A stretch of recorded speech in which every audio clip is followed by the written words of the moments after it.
നിങ്ങളുടെ ഏതൊരു ആഗ്രഹത്തെയും സ്ക്രിപ്റ്റിങ്ങിലൂടെ നേടിയെടുക്കുവാനായിട്ട് സാധിക്കും എന്ന് പറഞ്ഞാൽ നിങ്ങൾക്ക് സംശയമുണ്ടോ? എങ്കിൽ ഇതാ കേട്ടുള്ളൂ. Psycho neuro motor activity. Psycho means മനസ്സ്, ന്യൂറോ നമ്മുടെ നാഡി വ്യൂഹങ്ങൾ, മോട്ടോർ ആക്ടിവിറ്റി നമുക്കറിയാം നമ്മുടെ അനുവാദമില്ലാത്ത ശരീരം ചെയ്യുന്ന ചില പ്രവൃത്തികളാണ്. അപ്പോൾ നിങ്ങൾ ഒരു സ്ക്രിപ്റ്റിങ്ങിലൂടെ നിങ്ങളുടെ ആഗ്രഹം എന്തുമായിക്കൊള്ളട്ടെ അത് നിങ്ങൾ എഴുതുമ്പോൾ നിങ്ങൾ മനസ്സിലാക്കണം, നിങ്ങളുടെ മൂന്നാമത്തെ ഇന്ദ്രിയമായ സ്പർശനം ഉപയോഗിക്കുന്നുണ്ട്. അത് നിങ്ങൾ എഴുതിയത് വീണ്ടും കാണുമ്പോൾ നിങ്ങൾ രണ്ടാമത്തെ ഇന്ദ്രിയമായിട്ടുള്ള കണ്ണിനെ നിങ്ങൾ അവിടെ ഉപയോഗിക്കുന്നു.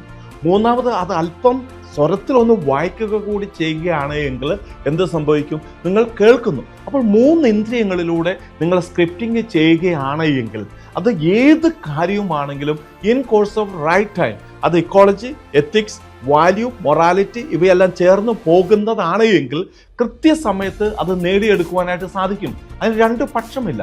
അതിനെപ്പറ്റി ഈ അടുത്ത കാലങ്ങളിൽ നിങ്ങൾ കണ്ടിട്ടുണ്ടാകും. ഒരു ആക്ടർ വിക്രം, അദ്ദേഹം സോഷ്യൽ മീഡിയയിലൂടെ സ്ക്രിപ്റ്റിങ്ങിനെ പറ്റി പങ്കുവയ്ക്കുന്നുണ്ട്. അതിൻ്റെ പിന്നിലെ സയൻസും ഇത് തന്നെയാണ്. അപ്പോൾ അതുകൊണ്ട് സ്ക്രിപ്റ്റിംഗ് നിങ്ങളുടെ ജീവിതത്തിൽ നിരന്തരമായിട്ട് ഒരു ചെയ്യേണ്ട ഒരു ഭാഗമായിട്ട് നിങ്ങൾ മാറ്റിയെടുക്കേണ്ടതുണ്ട്.